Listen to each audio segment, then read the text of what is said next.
الخاسرين. ربنا هب لنا من ازواجنا وذرياتنا قرة اعين واجعلنا للمتقين اماما. اللهم آتنا باسلا وارزقنا إيمانا. مولاي الكريم আমরা অনেকে একটা হাত করতে পারবো।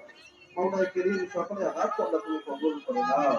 مولاي الكريم সকলে হাত আল্লাহ তুমি কবুল করে নাও। مولاي الكريم সকলে হাত আল্লাহ তুমি কবুল করে নাও। مولاي الكريم বিশেষ করে আজকে ৭১ যে সমস্ত মুক্তিযোদ্ধারা এই দেশের জন্য নিজের মুখের তাজা রক্তকে জমিনে ঢেলে দিয়েছে মাওলা, তাদের রক্তকে বৃথা করতে দিও না। মাওলানা কারীম তাদের রক্তকে আল্লাহ তুমি কবুল করে নাও। মাওলানা কারীম তাদের রক্তকে আল্লাহ তুমি কবুল করে নাও। মাওলানা কারীম যাদের বিনিময়ে আজকে আমরা এই স্বাধীনতা দেশকে পেয়েছি মাওলা, তাদের কবরকে আল্লাহ তুমি জান্নাতের টুকরা বানিয়ে দাও। মাওলানা কারীম তাদের কবরকে আল্লাহ তুমি জান্নাতের টুকরা বানিয়ে দাও। মাওলানা কারীম যে সমস্ত